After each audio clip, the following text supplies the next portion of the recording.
capítulo 17 de Hechos. Capítulo 17 de Hechos. Pregunto, en cuanto a ciudad se refiere, ¿alguien recuerda dónde lo dejamos en el capítulo 16? ¿En qué ciudad? Filipos. ¿Recuerdan por qué Filipos se llama Filipos y no Félix? ¿O Gabriel? ¿Por qué Filipos se llama Filipos?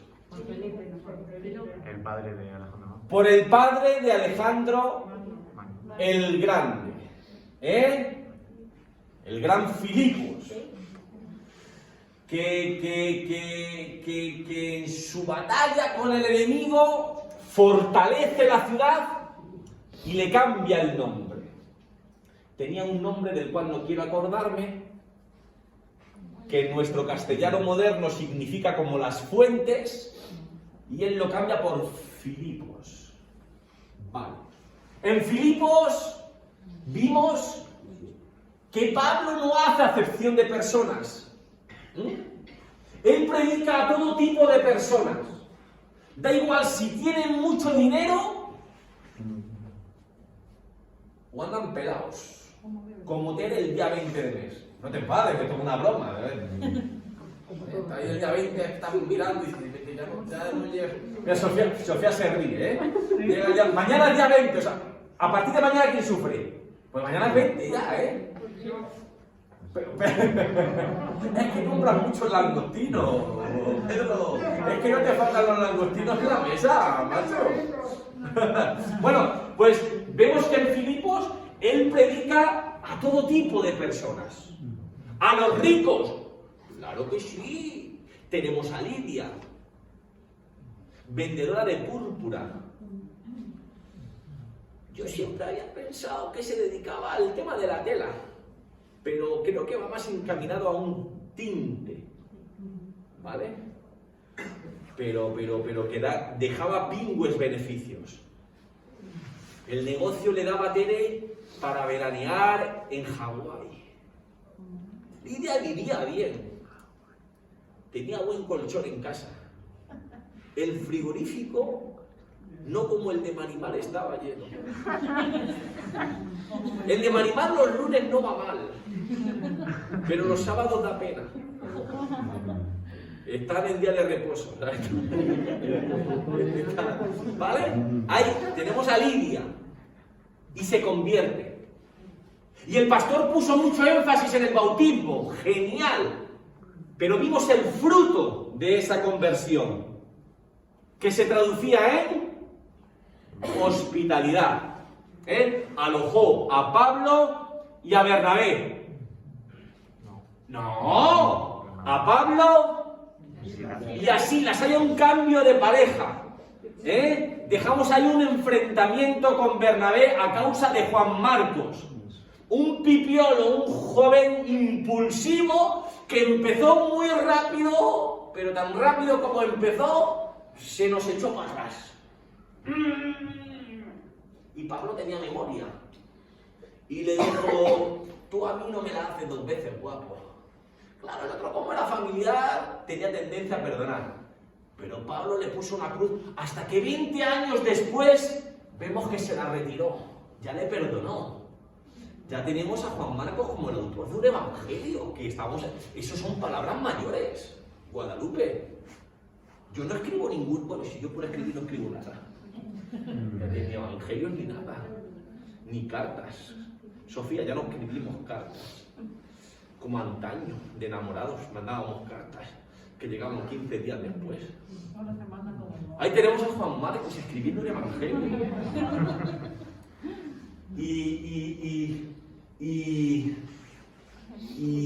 vemos cómo se le reclama cuando está en la cárcel Pablo, porque es útil para el ministerio. Y creo, no estoy muy seguro, Guadalupe, a lo mejor me equivoco, creo que no, pero a lo mejor me equivoco. Pero creo que incluso cuando escriba a los colosenses, digo, oye, si por ahí se pasa Juan Marcos, me lo atendéis bien, me lo invitéis a comer de menú. Primer plato, segundo plato, postre y si quiere café que se lo tome. pero me lo atendéis bien porque es un chico válido, ¿vale? O sea que la cosa ahí también va cambiando. Pero también predica a los de la clase media, a los funcionarios del Estado. La semana pasada me echó Marimar una solicitud ahí para correos. Imagínense que me cogen a mí correos. Me ha venido Dios a ver. Funcionario del Estado. Una barriga hasta aquí, Mónica.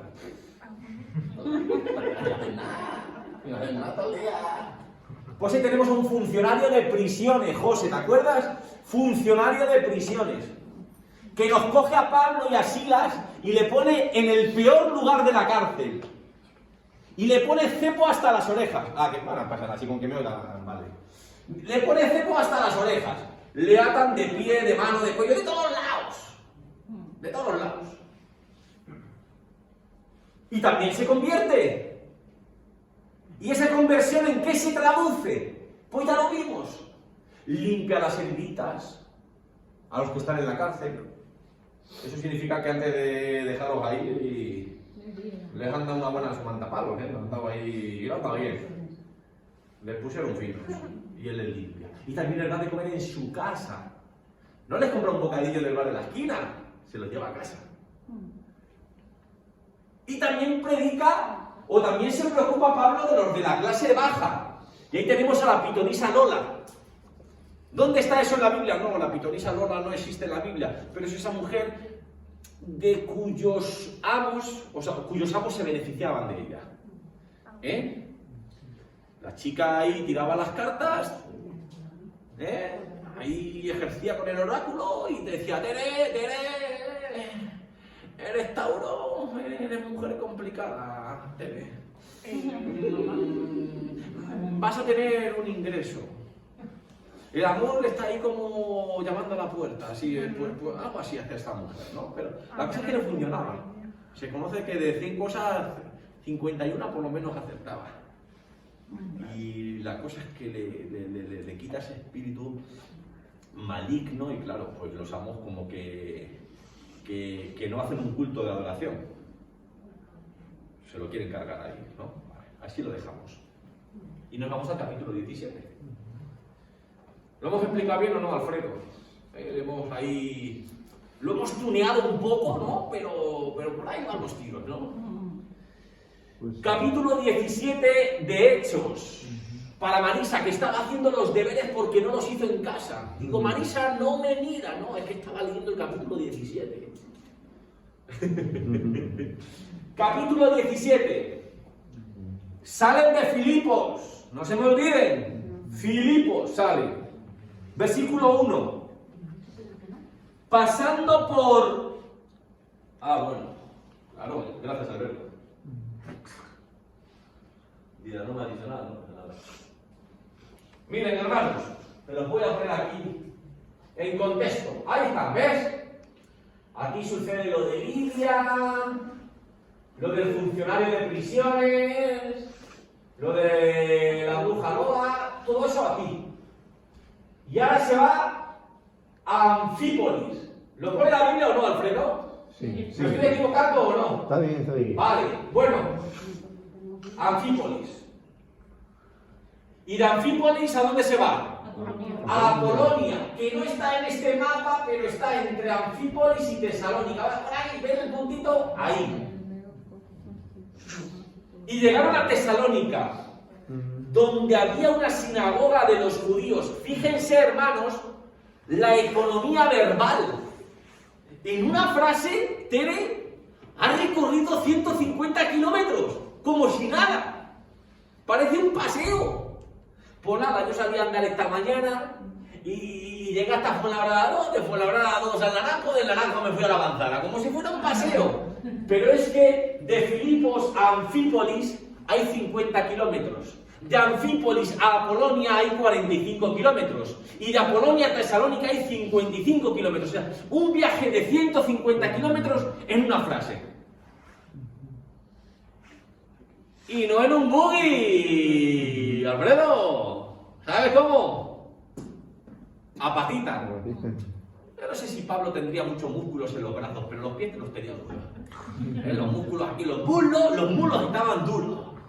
Estaría como el pastor, así, estaba acostumbrado a andar, como que no sé, por la mañana, 150 kilómetros en una frase. No se olviden de esto, ¿vale? Economía verbal del autor. Y Pablo, versículo 2, como acostumbraba, ¿verdad, Alberto? Que ya lo vimos, qué curioso que Pablo, donde llega, siempre donde va, a la sinagoga de los judíos. Él va allí con los judíos. Yo sé que van a estar aquí reunidos, aquí les voy a dar la matraca. Estos me van a escuchar. Les guste o no les guste, me van a escuchar. Para eso me han pagado. No le pagaban Guadalupe, pero es una forma de decirlo. Y Pablo, como acostumbraba, fue a ellos. Y por 3 días de reposo, ¿alguien sabe lo que significa eso? Y por 3 días de reposo, 3 semanitas. Él iba los sábados, 3 semanitas. El sábado era el Shabbat, el día de descanso, el día que había que... ponte guapo, como decía nuestra pastora, no para esas calles de oro, que es que solo te mueve el bill metal, joder, no por el oro. Ponte guapo para ir a la sinagoga. Y ahí va a ir a predicar. 3 semanas, 3 sabaditos.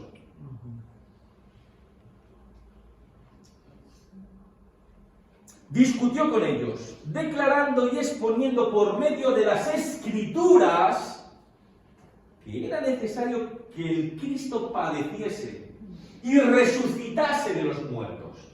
Y que Jesús, a quien yo os anuncio, dice Pablo, es el Cristo. Y algunos de ellos, ¿qué pasó? Creyeron. Creyeron, algunos, no todos. Algunos, sí. Algunos creyeron. Y se juntaron con Pablo y con Silas. Y de los griegos piadosos, gentiles, piadosos, ya lo explicamos otra vez, temerosos del Señor. Ya veremos en qué consiste eso, ya que lo pregunta Guadalupe, no te preocupes, no te quedas sin la respuesta. Gran número, de estos son más, gran número de estos. Y mujeres nobles, no pocas. Entonces los judíos que no creían, no los judíos que no creían en Dios, esos judíos que no creían en el Evangelio, que no creían en Jesús como el Mesías, teniendo celos, tomaron consigo a algunos ociosos. Currar no curraban, pero malear porque quisieran. Hombres malos, y juntando una turba, alborotaron la ciudad y asaltaron la casa de Jasón. Yo no sé si en este caso se puede decir Jason, así en plan moderno. Creo que no, ¿no? Pero bueno, no sé, Jasón o Jason, como a ti te guste, no sé.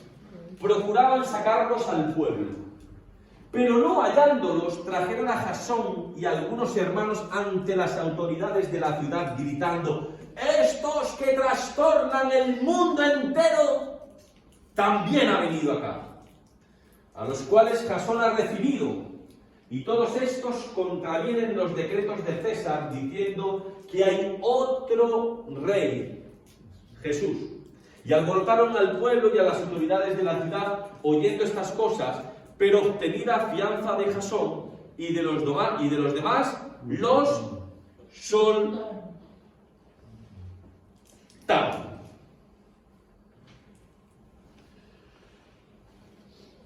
Muy bien. ¿Qué les llama la atención, hermanos? Aquí no tengo... Aquí no. Vale. Pedro, ¿qué? ¿Ha dicho? ¿Hay alguna razón por la que no podemos coger Biblias? La Biblia se ha apartado por precaución, vale, para vale. como uno u otro, entonces, ¿sabes? Me ha dicho Pedro que lo habías dicho tú, y igual es por algo de... No, yo no he dicho, no lo he dicho. Es cierto que me han consultado, pero ese es el motivo, ¿sabes? Ese es el motivo. Al final, por seguridad de cada uno de ustedes. Sí, Pedro. Decía que Pablo lo suyo, a donde fue, y en el 2, era como acostumbraba, fue a ellos, y estuvo allí los 15 días o 21, 21, sí. hablar en la palabra. Sí. Sí. El que él acostumbraba. Sí. Lo he elegido, él no perdonaba. Sí. Nada. Aunque Sí. estuvieran en contra. Sí, muy bien. Muy bien. Pedro, luego es algo que veremos más adelante. Pablo predicaba en tiempo y fuera de tiempo. Pablo predicaba cuando estaba acompañado y cuando estaba solo. A Atenas llegará solo, pero da igual. A mí todos. Pablo era un hombre de convicciones. Tenía muy claro en quién creía y lo que quería. Y nada le detenía. Usaba la estrategia que ya comentamos en otras ocasiones. Siempre comenzaba en la sinagoga. Bien. Pero una pregunta que te hago, Pedro José. En este viaje en concreto, ¿Pablo obtuvo éxito entre los judíos? ¿Entre los judíos, tuvo éxito? Pues no. No. ¿Entre quién? Entre los temerosos de Dios, los temerosos del Señor. Supimos ya desde hace varias semanas, supimos diferenciar el hecho. Los judíos judíos. Y se cree lo más cool, el pueblo escogido por Dios. Nosotros somos especiales, el resto son trapos, no valen para nada. Pero bueno, miraban con cierta condescendencia a esos gentiles que sin ser judíos, pues eran temerosos del Señor. Les gustaba la religión judía. Les gustaba su moralidad, les gustaba su ética. Creían en eso de un solo Dios en lugar de tanto Dios. Por ahí Dios para todo, y Dios para las vacaciones, y Dios para el no sé qué, y el Dios del amor, y el Dios del... El temeroso de Dios era aquellos que gustaban de la religión judía, pero no llegaban a circuncidarse. ¿Te acuerdas, José? Cortar el prepucio. Ni llegaban a circuncidarse, ni observar, no se comprometían a observar la ley. Pero les gustaba ir a la sinagoga y aprender y escuchar del Señor. Eran diferentes a los prosélitos. Los prosélitos no habían nacido judíos, pero se habían convertido al judaísmo. Se circuncidaban y guardaban la ley. Con esos, Pedro sí tiene éxito. Y como consecuencia de ese éxito, se despiertan los celos y la envidia de los judíos que creen que ellos, estos temerosos del Señor, pues les pertenecen. Son su... ¿Cómo se dice esto, por ejemplo? ¿Cómo se llama esto de el lugar donde se pesca, la zona de la pesca?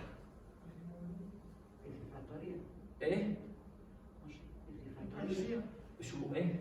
Piscifactoría. No, pero es... Bueno, da igual. Pero como que eran una cosa así, ¿no? Para ellos.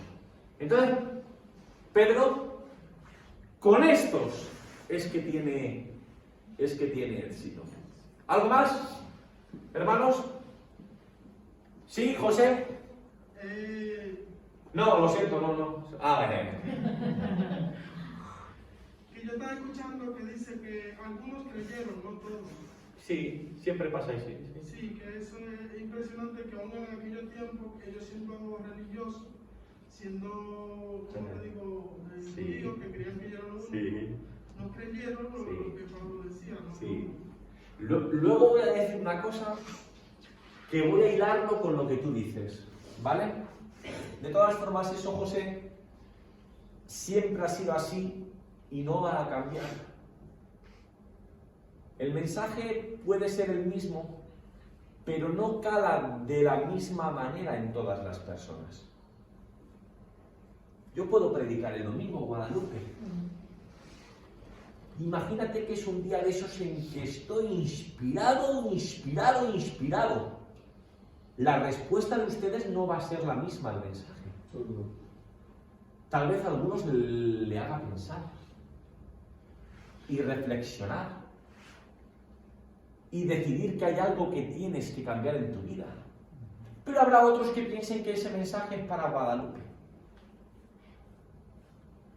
Es ella la que tiene que cambiar. Yo esto ya lo tengo superado. Y otros ni para Guadalupe. Otros estarán pensando en la serie de Netflix que dejaron.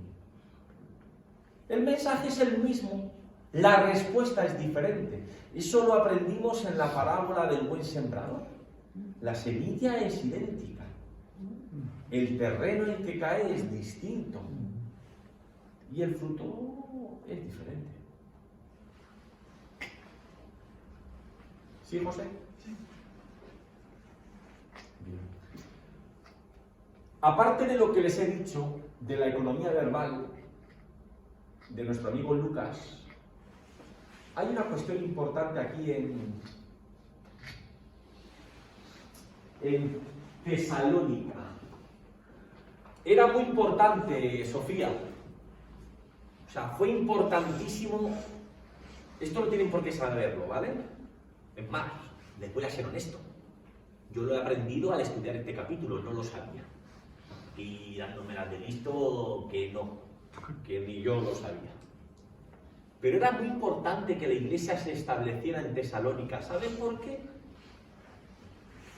¿Alguien sabe, esto es de historia, no es de Biblia, ¿alguien sabe por qué Tesalónica era un punto estratégico? ¿Qué es lo que pasaba por el centro de la ciudad de Tesalónica?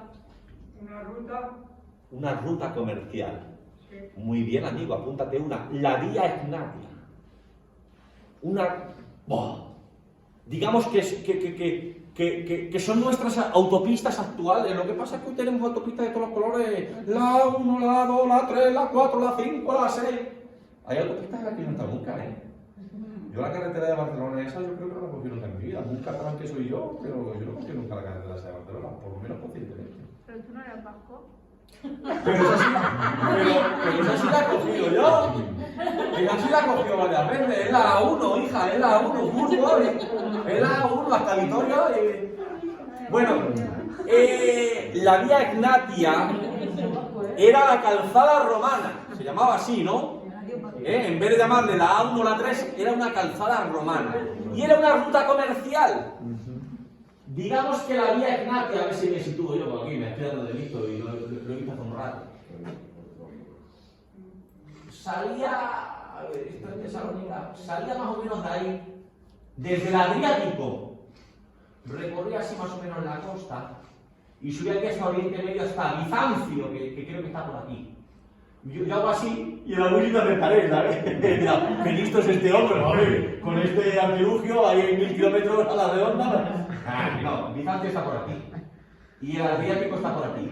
Y va todo esto por aquí. La Vía Egnatia, una ruta comercial. Las autopistas dan daño. Lo bueno es que si se establecía, bueno, la Vía Egnatia esa, la autopista esa del pasado, pasaba por la calle principal de Tesalónica. Cuestión que si se establecía la iglesia ahí era muy importante, porque la iglesia podía expandirse tanto al este, que es para acá, como al oeste, que es para acá. Así que estratégicamente hablando, era algo fenomenal. Bien, no se olviden que Tesalónica recibe el nombre de la hermanastra de Alejandro Magno. Bien, pasamos, porque digo yo de la pastora Jacinta, pero me estoy enrollando yo con Sofina, ¿sabes? Vamos a avanzar, que no acabamos. Venga, versículos del 10 al 15. Inmediatamente los hermanos enviaron de noche a Pablo y a Silas hasta Berea. Tere, ya que me lo preguntas, te voy a responder. 95 kilómetros de viaje de Tesalónica a Berea, que está al oeste. ¿Bien? 95 kilómetros. A patita. Y habiendo llegado, entraron en... ¿Dónde, Alberto? ¿Dónde si no? ¿Dónde siempre?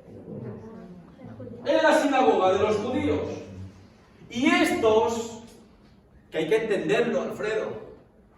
¿Por qué dice esto? Siempre utilizamos que lo deberán. ¿Por qué se dice esto? Y estos eran más nobles que los que estaban en Tesalónica. ¿Por qué? Porque recibieron la palabra con toda solicitud, escudriñando cada día las Escrituras para ver si estas cosas eran así. Así que creyeron muchos de ellos. Y mujeres griegas de distinción, y no pocos hombres. Cuando los judíos de Tesalónica supieron que también en Berea era anunciada la palabra de Dios por Pablo, fueron allá y también alborotaron a las multitudes. Esto me recuerda a algo que ha dicho nuestro hermano Pedro José hoy. Pero inmediatamente los hermanos enviaron a Pablo que fuese hacia el mar. Y Silas y Timoteo se quedaron allí.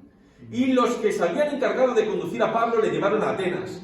Y habiendo recibido orden para Silas y Timoteo de que viniesen a él lo más pronto que pudiesen, salieron. Muy bien. En este texto, para mí, sobresalen tres cosas. A ver si llegamos a la conclusión, o a ver si ustedes ven cosas que yo no he sido capaz de ver.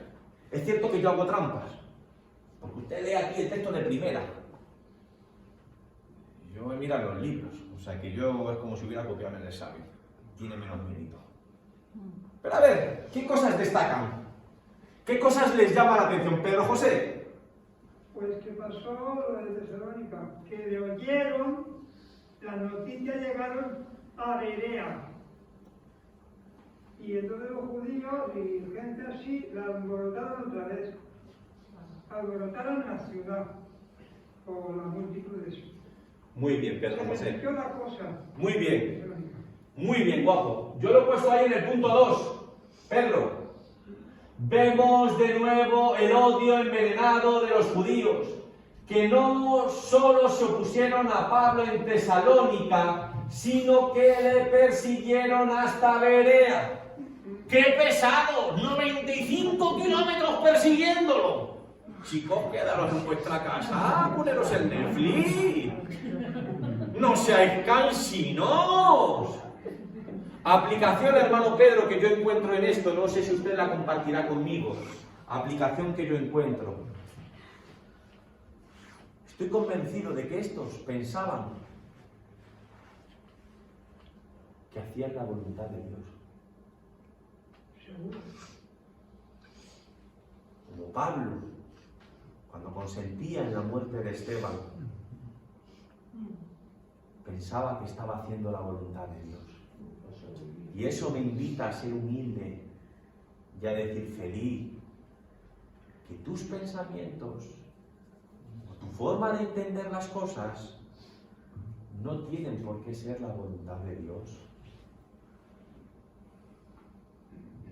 Estamos llamados a someternos a su voluntad, no a que nuestros ideales sean los de Dios. Así que tengamos precaución, no sea que nos estemos equivocando haciendo cosas pensando que es la voluntad de Dios, cuando son simplemente nuestras formas de entenderlo o de verlo, ¿vale? Porque estos judíos creían que se estaban poniendo una medalla. Estos judíos pensaban que Dios iba a estar en deuda con ellos. Y nosotros, con la perspectiva de 2000 años, nos damos cuenta de que no. Que tenía que haber llegado el HBO. Que se hubieran quedado en casa tranquilos. ¿Algo más, hermanos? Sí, a ver. Bueno, más que me parece curioso, sobre todo por ser la época en la que se escribe esto, ¿no? ¿Hay alguna razón por la que enfatiza, porque es la segunda vez en este episodio, que enfatiza por separado cómo mujeres nobles aceptan el mensaje y luego aparte habla de los gentiles en general? Sí. Y me sorprende porque siendo la época en la que, ¿no?, que por desgracia la mujer tenía la posición que tenía en la sociedad, sí, me sorprende que haga tanto énfasis. ¿Hay alguna razón o...? Sí. Pues hijo, tampoco quiero dármelas de listo. Al 100% no lo sé. Te voy a explicar lo que sí soy. Lo que sí soy, lo que sí sé. Es que en otros textos al menos se nos refleja cómo las mujeres influían en sus maridos. Cómo los judíos iban tras las mujeres para que estos fueran a los maridos que ocupaban grandes puestos y persiguieran a los cristianos.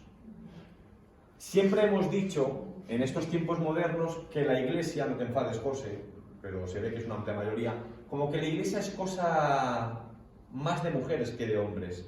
Como que las mujeres siempre tienen una mayor sensibilidad al mensaje, ¿no? Fíjense, mucho discípulo, pero al final, ¿a quién le habla el Señor en primer lugar? A una tal María, de Magdala, o Magdalena, como a ti te guste. Yo soy más de tostada con tomate y aceite, pero bueno. El relato nos dice que las mujeres, curiosamente las mujeres que no contaban nada en aquella sociedad, sin embargo financiaban el ministerio del Señor. Las mujeres, no los discípulos, las mujeres. Y ahí se nos habla de Juanita, no de Juanita, la de Sebastián, la de Juana y todo ese tipo de cosas. Entonces lo que sí sabemos es que las mujeres influían en los hombres y que las mujeres recibían de mayor agrado el mensaje. ¿Por qué? Porque les beneficiaba. No olvides nunca una cosa, hijo, no olvides nunca una cosa, que la mujer en aquel tiempo estaba denigrada y el Evangelio era un mensaje liberador, equitativo, igualaba al hombre y a la mujer. La moral en aquel tiempo estaba muy dudosa, los hombres eso de la fidelidad como que no lo entendían muy bien. Así es que eso que se predicara de que el hombre que se quedara con su mujer, eso a la mujer le sonaba muy bien, porque no tenía que preocuparse cuando el hombre se bajaba del bar. ¿Me entiendes? Entonces la mujer es la que de mayor agrado recibía ese mensaje, y la mujer influía mucho. Eso es un pensamiento a bote pronto que te digo yo. No sé si hay algo más detrás, que puede haberlo perfectamente. Pero yo sí sé eso, que las mujeres financiaban su ministerio, que las mujeres recibían de buen agrado el mensaje, que las mujeres influían en sus maridos para que estos tomaran determinadas decisiones. ¿Vale? Pero sí es curioso. De todas formas, yo creo que también el énfasis está en ese hecho, de que en una sociedad en la que la mujer no contaba para nada, para el Evangelio sí, para Dios sí. Hombres y mujeres. Se me acaba de ocurrir ahora, en el milagro de los panes y los peces, se cuenta a los hombres. ¿Y saben por qué se cuenta solamente a los hombres? Porque las mujeres no cuentan. Las mujeres no son importantes. Escúcheme, no lo digo yo, en aquel tiempo, ¿vale? Puede ir por ahí, hijo. Puede ir por ahí. Si hay algo más, es muy posible. Yo esto es lo que te puedo decir así ahora, bote pronto. ¿Algo más, hermanos? El mismo Pablo en cierta ocasión casi que manda o aconseja que la mujer fuera prudente en el sentido de guardar silencio. Sí, pero eso hay que meterse ahí, eso tiene mucha... Lo que nosotros nos equivocaríamos mucho es si nos tomamos literalmente esas palabras. ¿Por qué? Mire, le voy a decir una cosa. Y esto no es desdecir a Pablo, porque hay que entender las palabras de Pablo, ¿eh? Hay que entender a Pablo lo que dice y por qué lo dice. Y nos daremos cuenta de que no era ni tan machista ni tan misógino. Él tenía sus motivos, pero por reducirlo al máximo porque el tiempo se nos va. Yo en esto, yo les voy a dar mi idea, no tienen por qué compartirla. Y aunque no la compartan, yo les voy a querer igual. Hay dos formas de valorar la Biblia. Tú puedes valorar los textos por igual. Para ti Guadalupe puede tener el mismo valor lo que dice Moisés en el Éxodo que Jesús en Marcos. Y así hay muchos cristianos. Me parece perfecto. Yo no pienso así. Yo pienso que lo más importante es lo que Jesús dice. Porque Él es Dios. Hecho carne. pero Él es Dios. Te respeto mucho, Moisés, pero tú no eres Dios. Jesús sí. Entonces, en el hipotético caso, que no es así, pero en el hipotético caso de que Pablo dijera que la mujer calle en la iglesia, Jesús nunca mandaría callar a una mujer. No lo hizo. Es más, en un tiempo en que no se estilaba eso, enseñaba a las mujeres. ¿Cómo se llamaba esa hermanita guapa que se sentó a los pies de Jesús? ¿Marta o María? María. María, vale, siempre las confundo. María. María, ¿qué es el tema? Vemos a Marta haciendo pasteles, haciendo la fideuá, haciendo el entrecot, todo perfecto, y es una mujer de su casa. Pero la que ha escogido bien es María, que se sentó a los pies de Jesús. Pero es que solamente los hombres podían sentarse a los pies de su maestro. Por eso Pablo dirá, que es un proyecto que tengo en mente y estoy desarrollando con ciertos amigos, está ahí en el Génesis, que le voy a llamar a los pies de Gamaliel. Pablo se educó a los pies de Gamaliel. María se educó a los pies de Jesús. Entonces, aunque fuera así, que no es así, a mí me parece muy bien que Pablo diga que la mujer se calle en la iglesia, pero Jesús no lo diría. Así que para mí que la mujer puede hablar. Tampoco Pablo iba, yo creo, en ese sentido, digamos, sino un poco por el contexto social. Exactamente. Por eso digo que las cosas hay que entenderlas, la revolución que eso está causando, la mala imagen que se puede dar. Sí, o sea, por eso digo que el tema es mucho más de esa simple frase. No es que Pablo dice, no, escúchame, Pablo dice lo que dice por algo muy concreto y que es muy largo de explicar. Muy bien. Miren, tengo ahí porque se nos va el tiempo, también otras cosas. Esto lo decimos mucho, se hace hincapié en la base escritural de la predicación de Pablo. Hizo que los de Berea se pusieran a escudriñar las escrituras. Y ahora yo les pregunto, los de Berea escudriñaban las escrituras, ¿vale, Marisa? ¿Sí o no? ¿Lo dice la Biblia? Pero yo pregunto, ¿cuáles escrituras escudriñaban?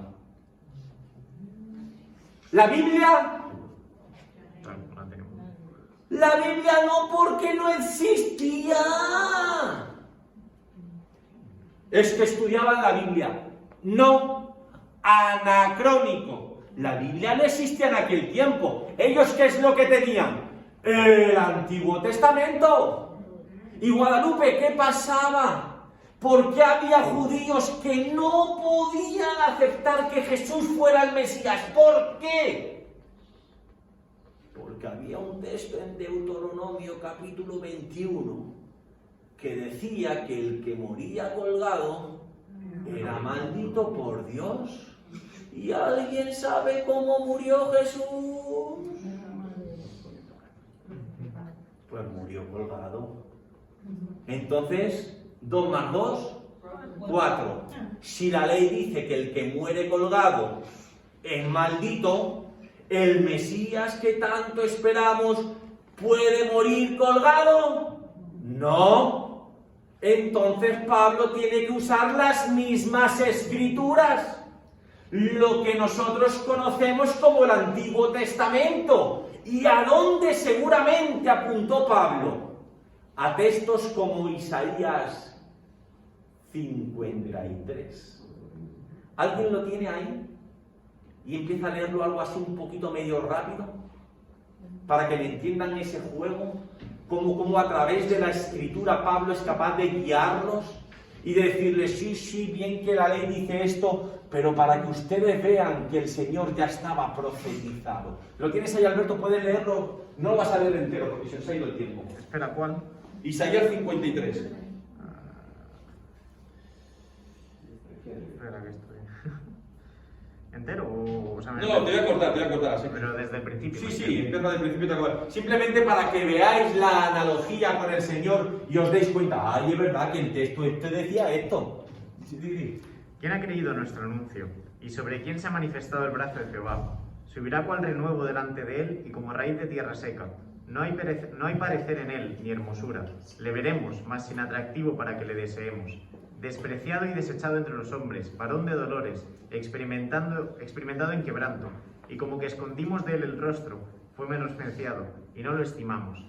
Ciertamente llevó él nuestras enfermedades y sufrió nuestros dolores, y nosotros le tuvimos por azotado, por herido de Dios y abatido. Vale, hijo, gracias. Más que nada lo hago por usted. ¿Se dan cuenta? Los de Berea escudriñan las escrituras y dicen, es cierto que la ley dice esto, pero en Isaías 53 son capaces de ver una profecía que apunta al Señor. Es a eso a lo que se refiere.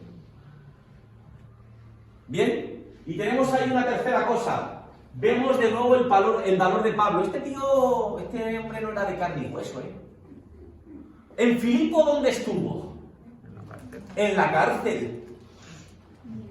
De Tesalónica, ¿cómo se tiene que ir? Huyendo de noche. Y ahora, y no cesaba en el empeño el tío, macho. ¿Por qué no haces como Juan Marcos y te vuelves a casa? A casa de papá. ¿Tú sabes que era pijo Pablo? ¿No lo sabías? Era un pijo Pablo.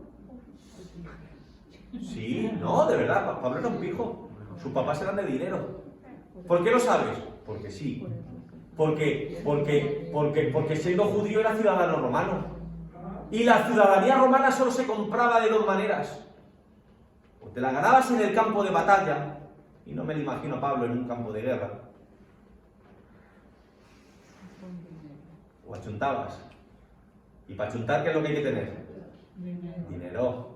Y los papis tenían, por eso le pudieron pagar la universidad. Anca Gamaliel.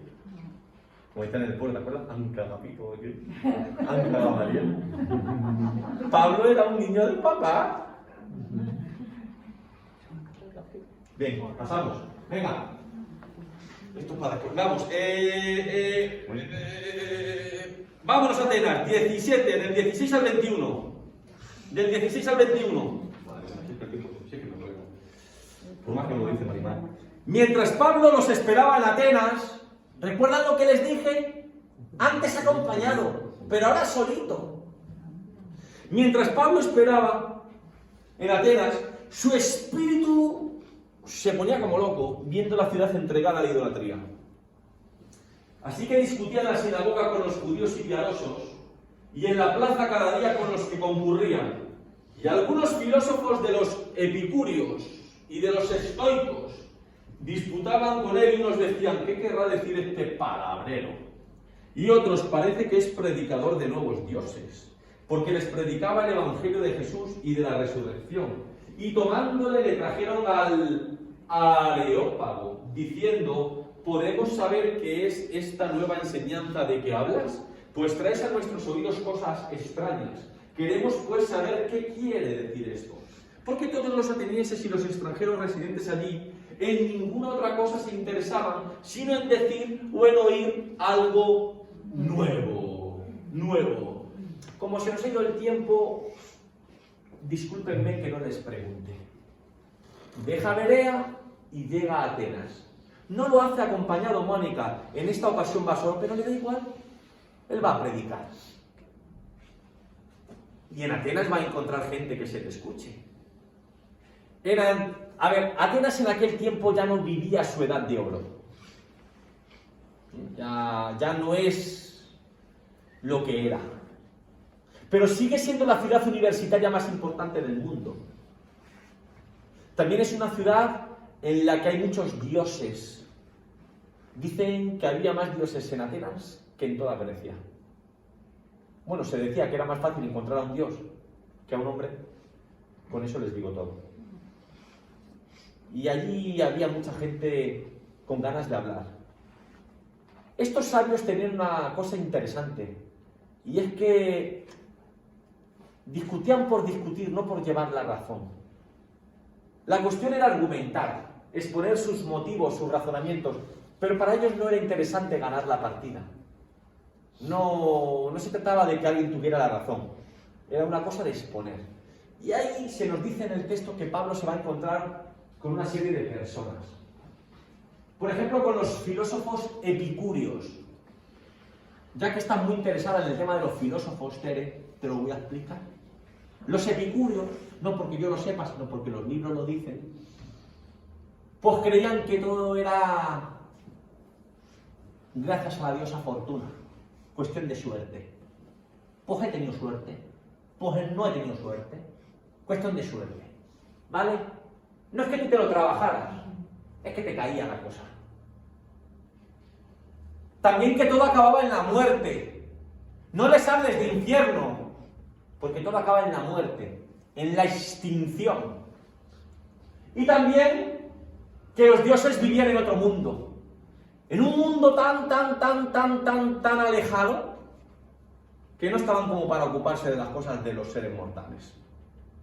Los judíos también tienen cierto ramalazo, van a apuntar a la trascendencia de Dios, que es algo que es tan grande que cómo se va a comunicar con el ser humano. Y ahí tenemos el tema de la angelología, esos intermediarios entre Dios y el hombre, ¿vale? Y ve que el fin principal del ser humano es el placer. Vamos a disfrutar. Esos son los epicúreos. Y luego tenemos a los estoicos. Los estoicos, que no era este que jugó en el Barcelona, los estoicos creían que todo es Dios. Y nosotros somos una chispa de ese Dios. Por tanto, cuando nuestra vida se acaba, somos absorbidos de nuevo por ese Dios. Por tanto, tampoco le sales a esto del infierno. Porque si somos absorbidos por Dios, ¿vale?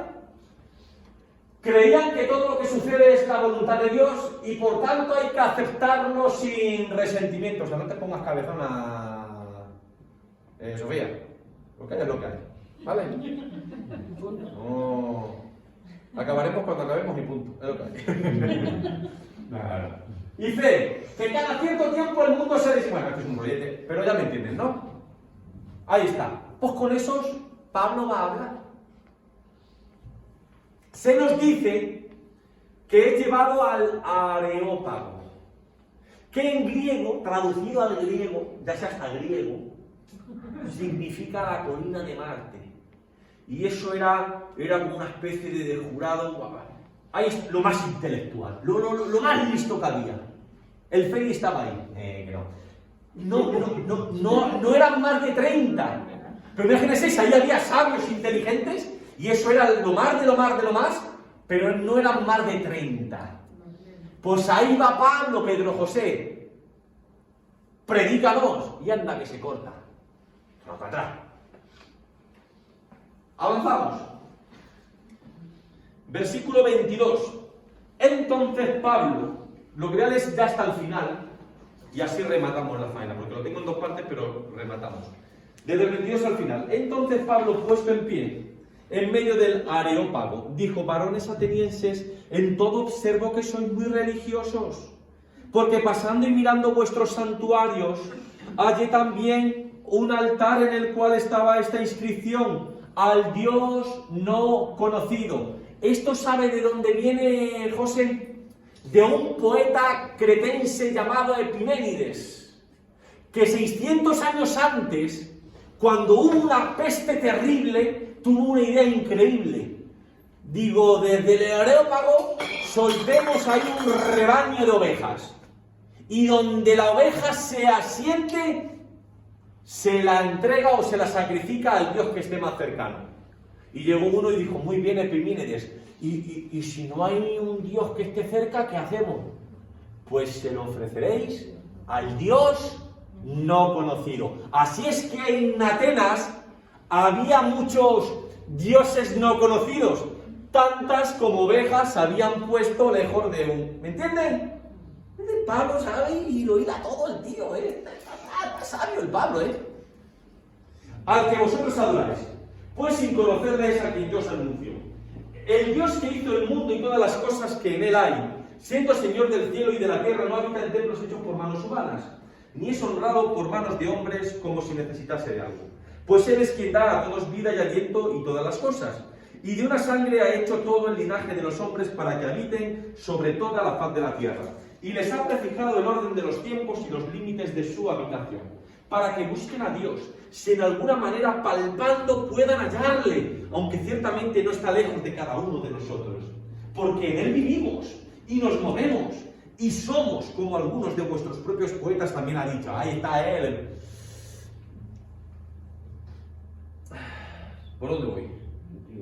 28, gracias. Porque en el... Sí, pues yo lo digo. 29. Siendo pues linaje de Dios, no sabemos pensar que la divinidad sea semejante a oro o plata o piedra, escultura de arte y de imaginación de hombre, pero Dios, habiendo pasado por alto los tiempos de esta ignorancia, ahora manda a todos los hombres en todo lugar que se arrepientan, por cuanto ha establecido en el día en el cual juzgará al mundo con justicia por aquel varón a quien designó, dando fe a todos con haberle levantado de los muertos.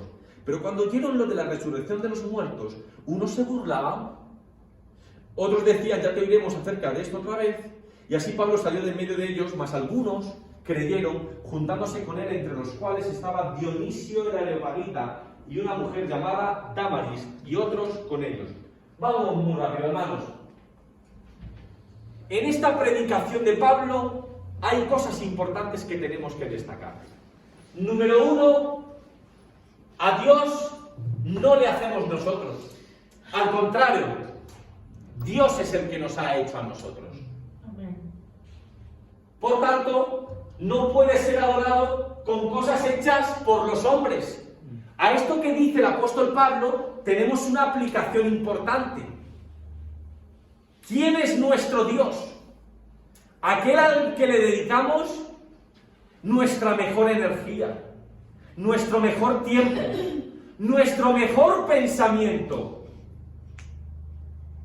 Y con tristeza tengo que decir que muchas veces, Feli, tu Dios es algo que has creado tú mismo. Imagínense que mi Dios es el dinero. Y todo el día trabajando para ganar dinero. Y todo el día pensando en el dinero. Y todo el día... ¿Quién es mi Dios? El dinero. Algo hecho por mí.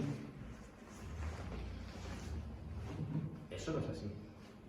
En segundo lugar, Dios es el Señor de la historia. Él estuvo en el surgimiento de nuevos imperios y en su decaimiento también. Número 3, Dios ha hecho a los hombres de tal manera que le anhelan instintivamente y le buscan a tientas en la oscuridad. Viene a decir el apóstol Pablo, qué cierto es que muchas veces, Alfredo, tenemos de todo, pero hay una sensación aquí como de vacío que necesita ser cubierta. Lo hemos explicado muchas veces, Guadalupe, así de forma sencilla. El hombre tripartito,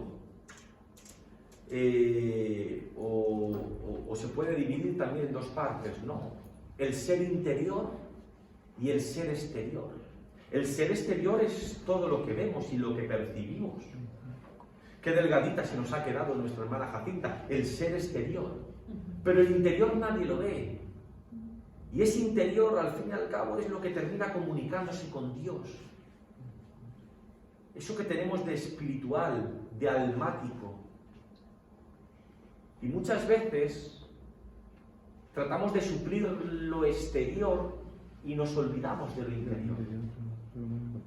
Y hay veces que sin conocer de Dios, pero llegamos a percibir que tenemos esa necesidad. Número 4, los días de ir a tientas y de la ignorancia han pasado. Antes con el desconocimiento teníamos excusa, pero en Cristo se ha revelado la persona de Dios. No hay excusa que valga. Número 5, el día del juicio se acerca. No como los epicúreos, que todo acaba en la extinción. No como los estoicos, que seremos absorbidos por Dios. Tendremos que estar un día delante del Señor. El número 6, la prueba de la soberanía de Cristo está en la resurrección. Ya no tenemos que ir en pos del Dios no conocido. El Evangelio nos muestra al Señor que ha resucitado de entre los muertos. Hubo 3 tipos de reacciones. Y termino ya, de verdad, no más de 5 minutos, no más de 3. Algunos se burlaron.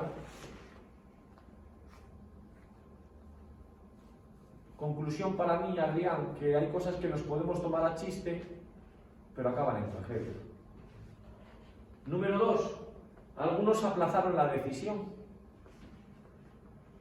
Y procrastinar nos suele ser una buena elección. Incluso la Biblia nos lo enseña. Qué testarudo y cabezón este faraón, que prefiere pasar una noche más entre las ranas, ahí con su olorcillo y con su cloar. Y, chico, si te puede hacer el milagro ahora, ¿para qué posponer el asunto? Pues ya atenderé al mensaje del señor José el año que viene. ¿Para qué no? ¿Para qué hoy? Y número 3, algunos creyeron, algunos entendieron que esa oportunidad no se podía dejar de escapar. Se nos habla de 2 conversiones. Dionisio el Areopagita, ¿qué quiere decir? Que era uno de esos 30. La caña de España. Ya le gustaría a Alberto llegar a los talones de ese. Eso es la creen de la creen. Ya quisiera el Dionisio ser como mi hijo, no te fastidia. Pero bueno, aquí cada uno lo suyo. Ya hasta que no tira lo mío no me queda contento. Pero a lo que voy, la creen de la creen. Escucha y en su sabiduría no es adquirida en los libros, sino que esa que hemos estudiado y hemos aprendido en el libro de Proverbios, esa de conocer cuál es la voluntad de Dios y aplicarla, el hombre acerta. Y se nos habla de una mujer, y se acabó, Damaris. Y es muy curioso, Alberto, que tal vez esto también te ayude a tu respuesta. El movimiento de la mujer en aquel tiempo era un tanto restringido. Así es que una mujer así noble e importante que estuviera en el mercado normal, no era. Que estuviera en el Areópago, menos todavía. Entonces, sin saberlo, podemos decir que tal vez la vida de esta mujer no era muy ejemplificante. Había tenido una mala vida. Con esto no estoy insinuando que fuera una prostituta, digo que no había tenido una vida fácil. ¿Vale? Pero que el mensaje le ayudó a cambiar de vida. Y colorín colorado, el capítulo 17 se ha acabado. ¿Algo más, hermanos? Disculpen el retraso. Siempre esto... Bueno, la culpa de la pastora que ha cantado 2 canciones. La próxima vez, el texto bíblico. Y una canción solo. Bueno.